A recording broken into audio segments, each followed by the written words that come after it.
Alright guys, we're here today with Chris Cocalis of Pivot Cycles, and we're going to be discussing the Shuttle and just e-bikes in general. So Chris, first off, I guess we'd like to talk about the Shuttle e-bike and the release of that bike in North America. This was a bike you brought over to Europe last year, and then in the US it's been a pretty quiet release. I mean, there was no major press releases that went out. You know, I've heard even some of your dealers weren't aware that it was available and for sale in the US. Yes. What was your reason for that? You know, we had a lot of dealers. We were originally quite hesitant. It's a product we needed for Europe.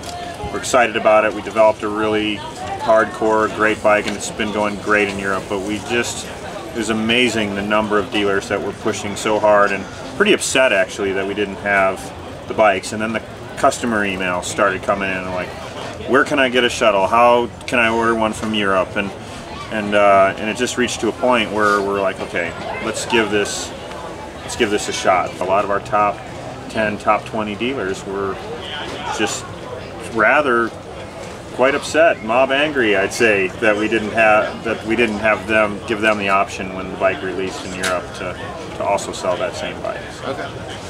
And touching a little bit on what you said about so many people sort of view you as, you know, not quite the big corporate monster that some of the other brands are. You are viewed as like a core bike brand. Yeah. And you're one of the first to release an e-bike. Was that something that gave you pause in wanting to bring this bike to North America? You know, maybe not wanting to give your potential customers and true core followers a reason to find another core brand of sport that didn't sell out to e-bikes? You know, I really don't. Obviously, that's something we talk about, and it's a concern when you read any thread on an e-bike, and people are like, "I'll never sport that brand." But at the end of the day, we know how strong it is in Europe, and done right, a Class 1 e-bike isn't what a lot of people just throw out there on the internet and say it's a motorcycle, it's going to roost up the trails, it's going to do this, it's going to do that. We're very cognizant of what a Class 1, Class 2, Class 3, and then what a motorcycle is. And in Europe, and everywhere, I mean, we are a cutting-edge brand. We really latch onto technology. We don't sit still, and we're always wanting to push the limits of a better bike. And although the e-bike thing is kind of cool in Europe, it's kind of, and for the most part, most of them are kind of a weird animal. And yeah, they're fun in an odd way, but you don't always feel, you certainly don't feel like you're riding a motorcycle, but you also certainly don't feel like you're riding a really good mountain bike. It's like a shitty bike with a motor bolted to it, and so particularly over there with our growing market in Europe and our brand image, and 60–70% of the sales over $6,000 going towards e-bikes, and our dealers over there literally demanding it. If we're going to do it, we're going to do the best thing we could possibly do and make sure that all the boxes are checked, and it's a kick-ass mountain bike first. And then from there, you know, the motor part of it is, you know, we want it to be natural, you know, feeling like you're having a good day on a bike. Okay. We know, and we knew back then, that it doesn't matter what company it is.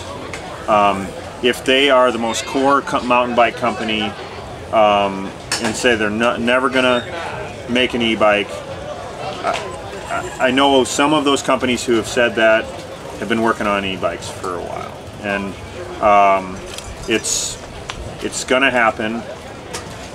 We're one of the first to push the limits and push the technology, and so yeah, we're here first, and we're happy to take it on the chin, I guess, but we also have an opportunity to help with the situation and not be the big guys that are just pushing, you know, buy an e-bike, you can ride it anywhere. I am very cognizant of the fact that these could close down trails. It's not always going to be the best thing for trail access unless it's handled correctly. And so that's another kind of reason for the the quiet side of the launch, because what we're doing, we've been working a lot on the back end. I know a lot of people are kind of familiar with, there's a kind of been a struggle on the IMBA side of, do we support e-bikes, don't we? At first it was like no, and then it's a softening, and now it's actually morphing into something else. So we had them visit Pivot, and we want, you know, this is happening. It doesn't matter if it's a Specialized, a Trek, a high bike, or one of our core brand competitors in the near future, that people are going to buy them, and there's not enough information for them, and they're going to, or for the shops, and so they're just going to take them anywhere. And so what is Pivot doing to help that? So we're doing everything that we can, and that we're working with IMBA. They work with a lot of land access land managers, new trail builders, and the goal with them is, when they're educating those land managers and they're asking about e-bikes, and the land managers don't know what the classes are, that they can refer them to us. We'll have a e-bike specific program. We can go ride with the land managers. We're working with Shimano on that program. We're working with People for Bikes. We're trying to involve everybody to get the education of where you can ride them, and also to develop the trail access plan for them. So we don't want IMBA to bury their head in the sand and just say, hey, you know, it's not up to us. It is, because people are just going to take them and ride on the trails that we fought so hard for. So we're taking a portion of every e-bike sale, donating it to IMBA, and then working with IMBA to develop programs to help educate land managers. We're not trying to change their stance that they have to be an e-bike organization, just supply the information. Sure. And then Trail Forks has actually, every bike comes with this cool tag on it, not this big, but it basically has instructions for how to get Trail Forks on your smartphone, and then how to access the specific e-bike legal trails, and then also the link on People for Bikes to where they have all their favorite e-bike rides, so that people can buy their bike or look at their bike and go, okay, this is where I can ride my bike. And then we'll continue to work with IMBA to try, and People for Bikes, and the states and local organizations, to try to make sure that people are aware of the differences between Class 1, Class 2, Class 3, and motorized, and then really just open up the access, and try to tackle it from that side. Because the way it's gone in Europe, so popular, and when people ride them here, they just get a smile on their face, and it can't be ignored. And you know, a lot of those people who make the comments, I hope we get an opportunity to do that they'll come out to some of the events that we put on and just try it. And if they don't like it at the end of it, that's cool too, but at least they'll know you can't roost up the trails on this bike. It's not, there's no throttle, you gotta pedal hard, you get a good workout. And then quickly to circle back to the bike, you said when you guys kind of came back to, you know, making a badass e-bike, not just a mountain bike with a motor strapped to it, obviously that led you to the high-level, high-performing bike that you're at now. Do you see in the future offering a lower price point Shuttle for more people that want to get into it? We'll see it. We'll try to get there for sure. If you compare it to a regular bike, our Switchblade with an XT XTR Pro kit is, I think, about $6,500, and our average bike, we sell the majority of our bikes in that kind of price range, where you know, it's Kashima and high end, all the stuff you'd want without going overboard, where you get a really good value, solid bike.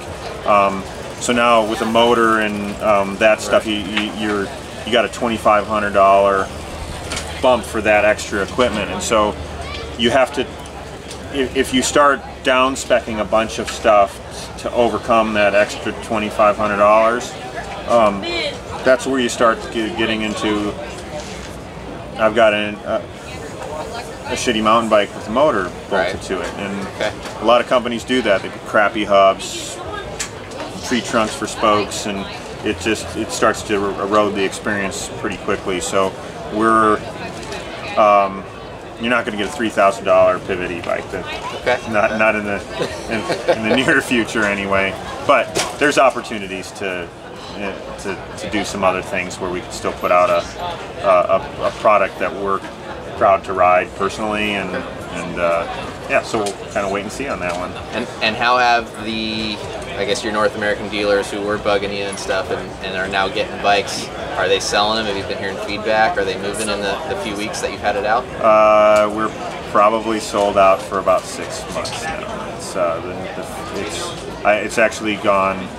Europe's gone crazy, and the U.S., believe it or not, has actually gone more crazy. So there was more pent-up demand here than I could have ever expected, and despite the comments. Despite the comments, and so that actually becomes more important on why we have to really focus on legislation and trail access, and the more core mountain bikers that can come out and experience the bike and kind of get on board. So as a collective, as a mountain bike community, we're not fighting on what is and what shouldn't be. There are customers that there shouldn't be mountain biking shaming, because an older gentleman came out and he tries to go on your group ride, and it's a bunch of fast, I gotta 20-something-year-old leg shavers, yeah, and he wants to come out and do that shop ride, and he should be welcome on that shop ride, and just be open to everybody.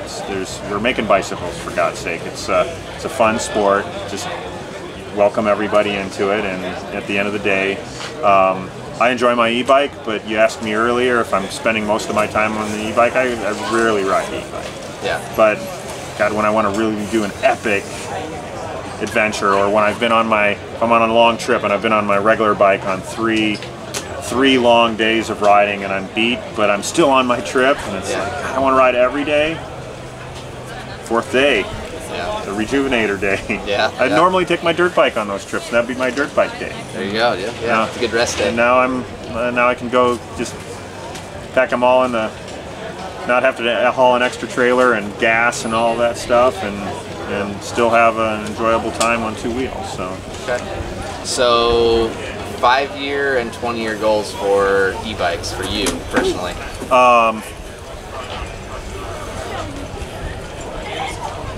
Weight, trail access, where do you think? Yeah, I mean, trail access first. Okay. Battery technology will come along. There's some interesting things in Europe. There's a small German company, a couple of guys, I think it was a college project, and they won the Eurobike award last year with a bike that they did with Focus. It's I would say barely an e-bike.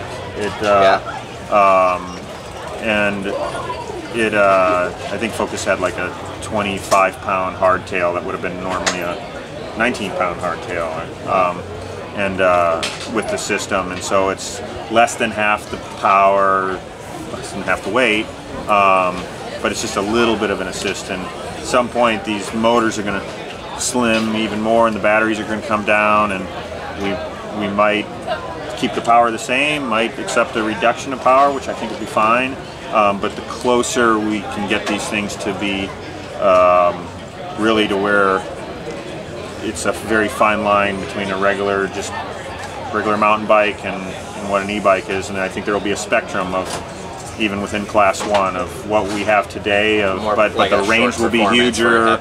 But something that's like, okay, I can't even tell whether this guy's on an e-bike or not on an e-bike,